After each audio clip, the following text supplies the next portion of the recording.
सभी को मेरा बहुत बहुत जय जय श्री राधे, जय जय श्री राधे, जय श्री कृष्णा। आज मैं आपको एक बहुत ही मनमोहक और मन को लुभाने वाली, प्रभु श्री कृष्ण में भक्ति बढ़ाने वाली एक कथा सुनाना चाहती हूँ, जो मेरे साथ प्रत्यक्ष अनुभूति हुई। आप भी वो ध्यान से सुने और जो मैं बता रही हूँ मेरे साथ वो घटी हुई घटना है और बिल्कुल सत्य घटना है, जिसमें बिल्कुल भी ना ही झूठ है, ना ही छल, ना कपट, और प्रभु श्री कृष्ण के चरणों में भक्ति बढ़ाने वाली बहुत ही अद्भुत कथा है बैकुंठ लोक की। एक समय की बात है, अनंत चतुर्दशी का दिन था। मैं सुबह 3 बजे मेरा उठने का नियम था। 3 बजे उठती और एक आध घंटा मैं अपना सारे कार्य निपटा के और मैं भजन करने चली जाती थी। अच्छा, भजन करने में उस जगह जाती थी, थोड़ा सा मंदिर से दूर था।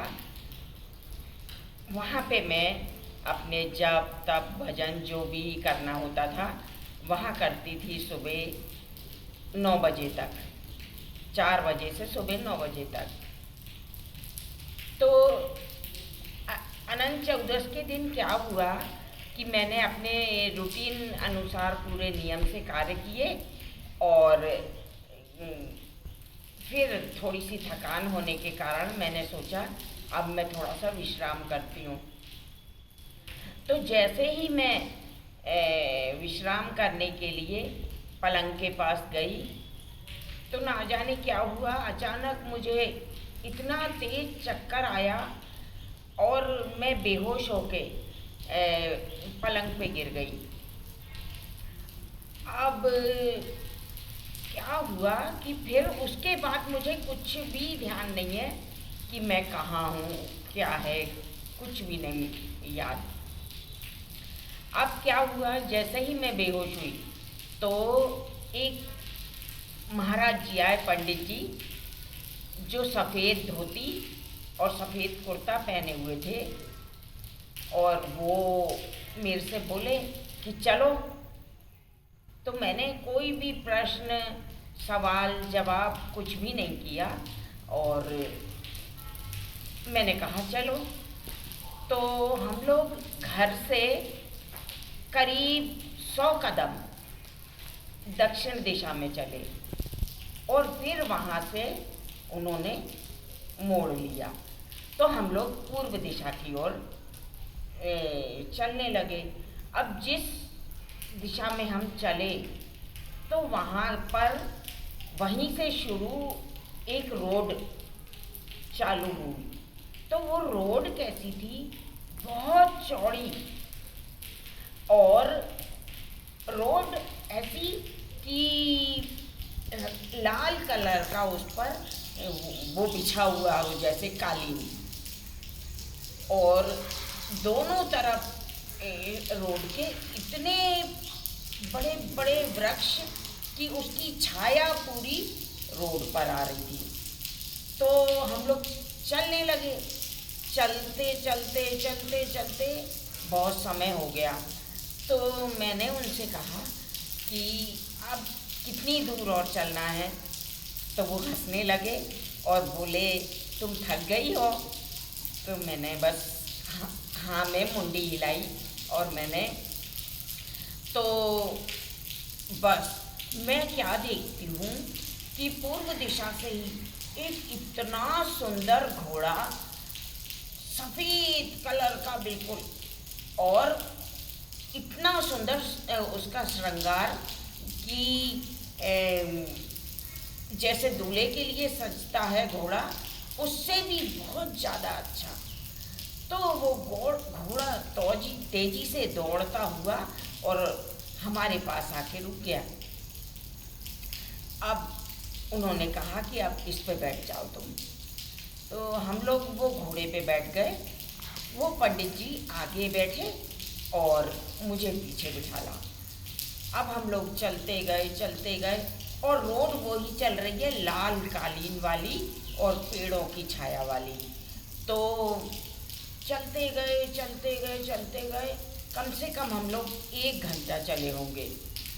उसके बाद में उन्होंने मेरे से कहा कि अब आप पानी पी लो। तो मैंने हाँ मैं मुंडी हिला दी।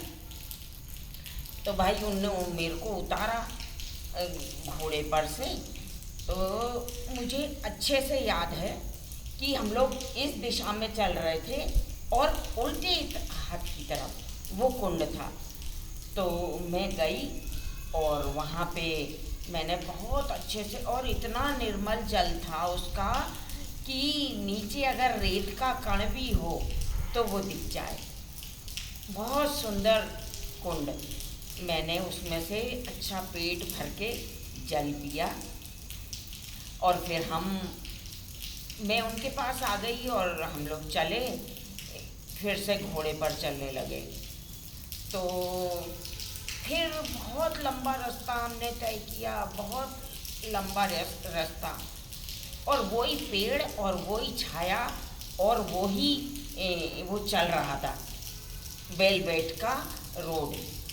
तो अब बहुत दूर जाने के बाद में उन्होंने मुझसे कहा कि अब तुम एक काम करो, स्नान कर लो। तो मैंने कहा कि हाँ ठीक है। अब उसी उल्टे हाथ पर देखा तो बहुत सुंदर सरोवर, खूब अच्छे सुंदर सुंदर फूल पत्तियां लग रही और मोर बतख वहाँ पे घूम रहे। और मैं वहाँ पे नहाने चली गई। तो जिस टाइम मैं नहाने गई तो उन्होंने क्या किया कि सीधे हाथ पर एक पेड़ से ले जाके अपने घोड़े को बांध दिया और खुद उसी तरफ मुंह करके और बैठ गए। अब मैंने बहुत अच्छे से स्नान किया वहाँ पर और सिर धो के अच्छे से खूब देर तक आराम से मैं नहाई और पूर्ण शुद्ध होके मैं आई उनके पास वापस। तो उन्होंने मेरे से कहा कि अब है ना, आप एक काम करो कि थोड़ा सा कुछ खा लो। मैंने कहा ठीक है। तो उनके ऐसी झोली टंगी हुई थी, सफ़ेद कलर की बड़ी सी झोली टंगी हुई थी। तो झोली में उन्होंने हाथ डाला और उसमें से कुछ निकाला जो मैंने देखा नहीं। उन्होंने निकाला और मुझे ऐसे करके दिया और बस, ना ही मैंने देखा कि वो क्या चीज़ थी और ना ही मुझे उसका टेस्ट मालूम, ना ही मैं कुछ उसके बारे में नहीं जानती। बस उन्होंने कहा कि ये तुम खा लो। तो मैंने कहा ठीक है और बस मेरा पेट अच्छा आराम से फुल पेट भर गया और मैं पूर्ण तृप्त हो गई। फिर वो कहने लगे कि अब चलें। तो मैंने कहा चलो।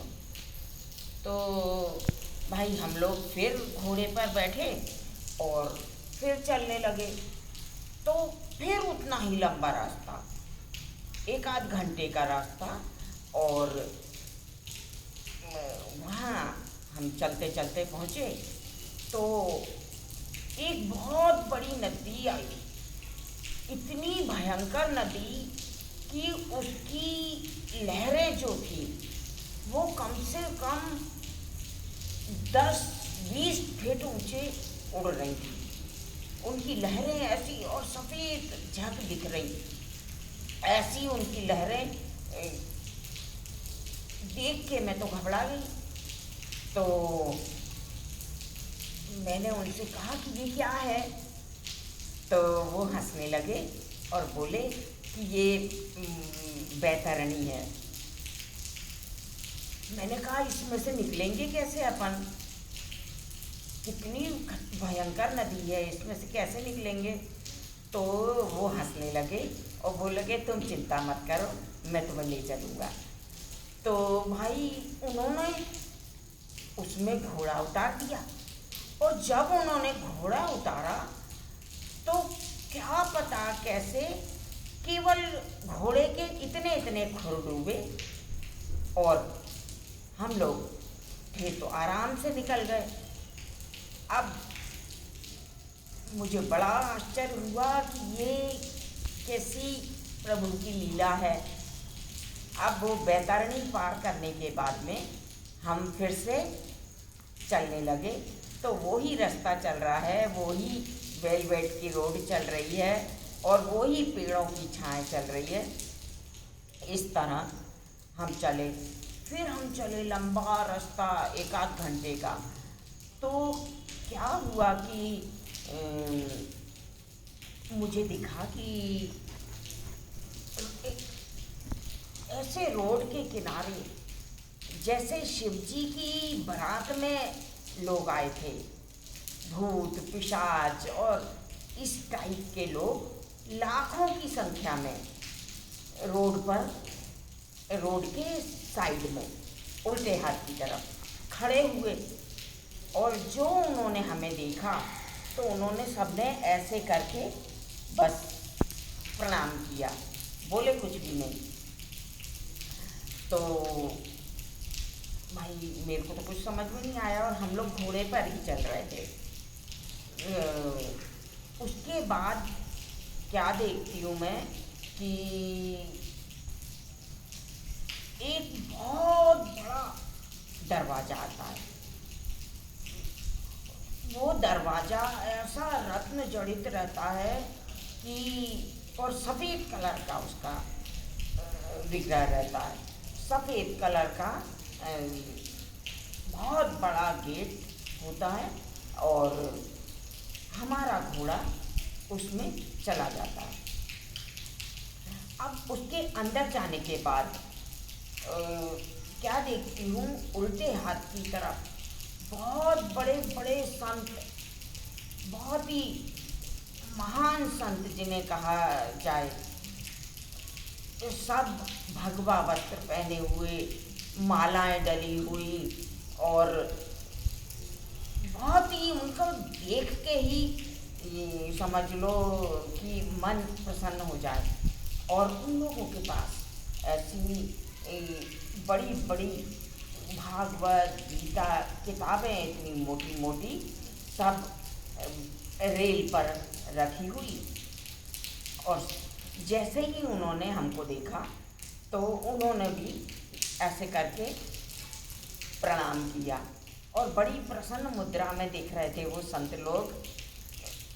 तो हमने देखा कि भाई चल दिए, हम आगे चलते गए तो एक बहुत ही खूबसूरत रत्न जड़ित सिंहासन आया और उस सिंहासन में मेरे प्रभु राधा जी के साथ उस सिंहासन पर विराजमान, उनका सारा सफ़ेद हीरों का रत्न जड़ित उनका वस्त्र थे और बहुत ही सुंदर मोर मुकुट बंसी सब चीज़ें थी।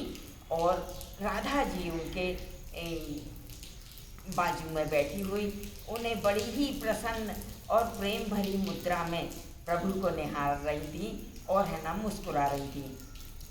तो हम लोग वहाँ तक पहुँचे और उन्होंने मेरे को वहाँ पे घोड़े से उतारा और खुद घोड़े के पास खड़े हो गए।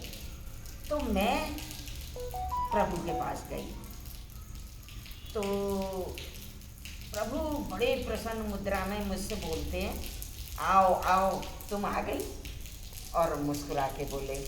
तो मैंने कहा कि हाँ प्रभु मैं आ गई। तो मेरा एक थोड़ा सा संशय रह गया उस जगह पे मेरे साथ, जिसके लिए मुझे दूसरा अभी ये जन्म मिला है। तो क्या हुआ कि प्रभु ने जैसे ही मेरा स्वागत किया, मुझसे बोले आओ आओ, आ गई तुम। तो मैंने कहा हाँ। मैंने फिर प्रभु से पूछा, प्रभु मैं ये कहाँ पे आ गई? तो उन्होंने कहा ये बैकुंठ धाम है। तो बस वहाँ पे मेरे थोड़ा सा संशय आ गया। मैंने कहा प्रभु बैकुंठ धाम कैसे हो सकता है? बैकुंठ में तो शिव जी भी होते हैं। तो प्रभु हंसने लगे और बोले तुम्हें शिव जी के पास जाना है? तो मैंने कहा हाँ, मेरे को भोलेनाथ के दर्शन करना है। तो प्रभु उठे और बोले चलो मैं लेके चलता हूँ तुम्हें। अब वहाँ पे मुझसे ही गलती ये हो गई, मैंने प्रभु की बात पे संशय किया और प्रभु की बात पे संशय करने के कारण मुझे भोलेनाथ भी उस तरह से नहीं मिले। अब हम लोग गए, प्रभु और मैं शिवलोक गए।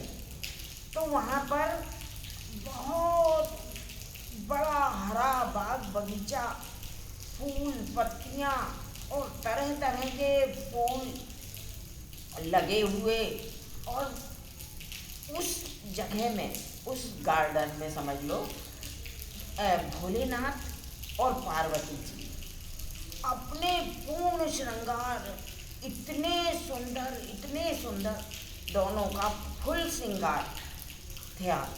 तो वो लोग वहाँ पे घूम रहे थे और उनके साथ में एक इतने से गणेश जी, जैसे माता पिता के साथ में बच्चा आगे आगे दौड़ता है, खेलता है, इस तरह गणेश जी कुछ हाथ में खिलौना लिए हुए खेलते हुए और आगे आगे चल रहे, और शिव जी और पार्वती जी बातें कर रहे और चल रहे। अब हमने देखा तो प्रभु भोलेनाथ ने संशय करने के कारण मेरी तरफ नहीं देखा, मैंने उनको देख लिया, परंतु वो अपनी बातों में मगन चलते रहे। और उसके बाद में मुझे और भी बहुत कुछ दिखा, जो मैं सोच रही हूँ अगले वीडियो में बताऊँ, है ना। इस तरह मुझे शाम के सुबह 10 बजे से बेहोश हुए, शाम के 5 बज गए थे। और जब मैं उठी तो मुझे कुछ समझ ही नहीं आए कि क्या हुआ क्या नहीं हुआ, मैं कहाँ थी, कैसा क्या, कुछ भी मुझे समझ में नहीं आया। फिर मैंने वो बातें सभी लोगों को, स्कूल में टीचर्स वगैरह को, बच्चों को, सबको बताया कि भाई आज तो मेरे प्रभु ने ऐसी कृपा करी, मुझे बैकुंठ धाम के दर्शन कराए, और थोड़े बहुत भी नहीं, 5-6 घंटे, बल्कि 10 बजे से शाम को 5 बजे तक मैं बैकुंठ धाम में रही और प्रभु के सानिध्य में रही। परंतु केवल थोड़ा सा मेरे से गलती हुई और मुझे संशय आया प्रभु की बातों पे, इसके कारण मुझे अब ये जन्म मिला है। और जन्म मिलने के साथ ही प्रभु ने अपनी संपूर्ण भक्ति मुझे दी, दर्शनों का लाभ दिया, मुझे मेरे साथ में अच्छी अच्छी अनुभूतियाँ दी। बस यही